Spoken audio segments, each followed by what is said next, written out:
Hey guys, Ryan here at etrailer.com. Here we have our hitch installed on our Buick Encore. Now although the tube is mostly visible, it does sit a little further back and blend in nicely. Now one of the things I really like about this hitch is how far back our safety chain loop plate sits. That way we know whenever we use our safety chains, no matter what size hook, it's not going to interfere with our pin and clip. Now it is going to utilize a 1/2-inch pin. As you can see, with the pin and clip installed and a good size hook, you're not going to have any issues with interference. It is a class 1 hitch, so it's going to utilize that 1¼ by 1¼ opening. It's also going to have a reinforced collar for extra strength. Now Curt does recommend for any non-trailer loads that you use stabilizer straps, and you can pick those up at etrailer.com. Now the max tongue weight is 200 pounds. That's going to be the amount of weight on the receiver tube. The maximum gross trailer weight rating is 2,000 pounds. Now that's going to be the amount of weight pulling on the hitch. And that's going to be the weight of your trailer plus anything you might have on it. Now it's always a good idea to check with your vehicle's owner's manual to make sure you can pull that much weight. Now I'm going to give you a few measurements. You're going to use these when deciding which hitch mounted accessories to get. From the ground to the top inside edge of the receiver tube opening, it's going to be about 10 3/4 inches. Now you're going to use that measurement when deciding whether to get a ball mount with either a drop or a rise. From the center of the hitch pin hole to the edge of the back bumper is about 5½ inches. Now you're going to use this measurement to figure out if any folding accessories can be folded in the storage position without making contact with the bumper. Now that we've gone over some of the features, I'll show you how to get it installed.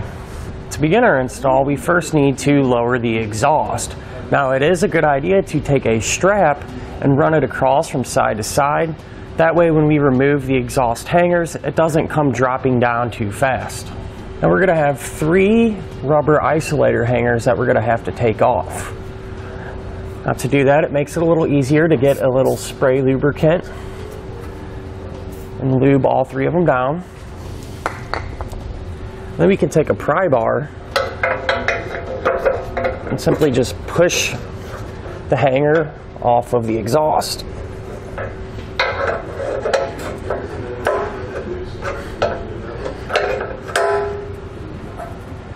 We're going to have one more over here on the passenger side.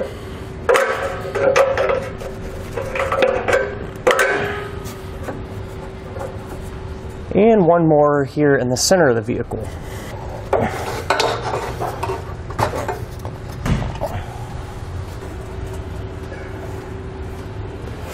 Now on each side of the frame rail, there's going to be a little bit of plastic wheel well hanging down. We're going to have to trim just this little piece. That way when we put our hitch up, it'll sit flush against the frame rail. Just be careful not to hit or damage your brake line. Now I'm going to use a small Dremel tool, but however this plastic is fairly thin, so you could probably use some snips or even a knife possibly. Just be careful.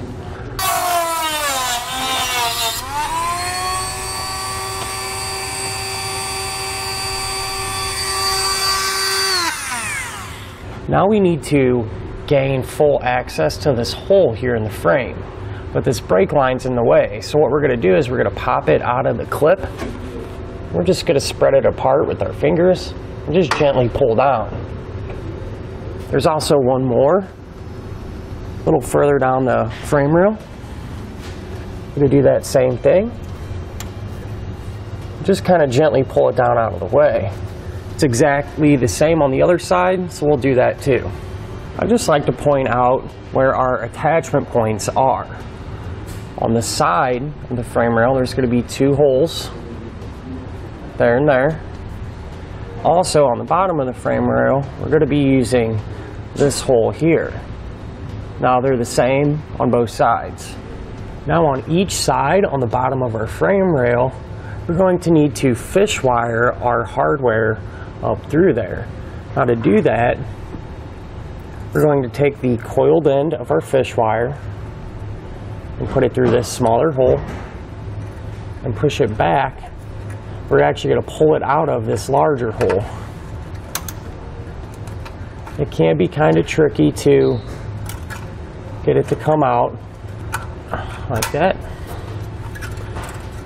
Now on the coiled end, we're going to take a spacer block, put that over the fish wire, and we're just going to feed that into that hole.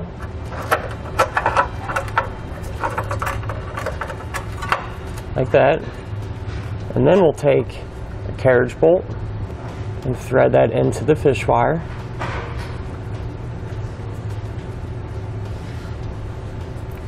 We're going to feed that up into the hole as well.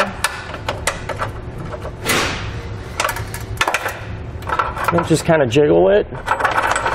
It'll come drop down like that. Now it's a good idea to clean out the threads on the weld nuts inside of our frame rail. So what I'm going to do is take some lubricant and a tube brush, which if you need one of these you can find one on etrailer.com. And we'll just feed it into the weld nuts to get any debris or dirt out of there. Be sure to do this on each side. Now with an extra set of hands, we're going to carefully put our hitch in place. And we'll take the end of our fish wire. We'll take the end of our fish wire and push that through the hole in the rear of the hitch. And we'll lift it up into place. And then we'll take a bolt with a conical tooth washer and make sure the teeth on the washer are facing the hitch. We'll run that up and put it in the hole in the side of the frame. Now you want to get at least one started on each side, that way the hitch will support itself while we're working on the rest of the hardware. Now the same hardware will be used for the hole next to the one that we put in on the side. We're just going to remove our fish wire and put on a flange nut.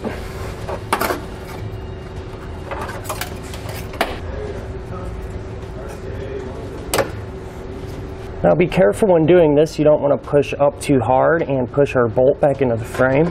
So you can take your finger, just apply some light pressure on the bolt if you need to get it started. With all of our hardware in hand tight, we can then use a wrench to snug everything up.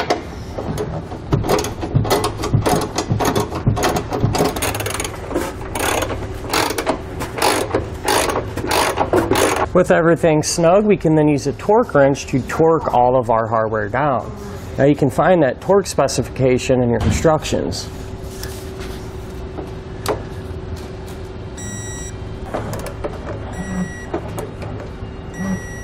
Now on each side, we can just push our brake lines back into the clips to hold them secure. Finally, we can just push our exhaust back up into place the same way that we removed it.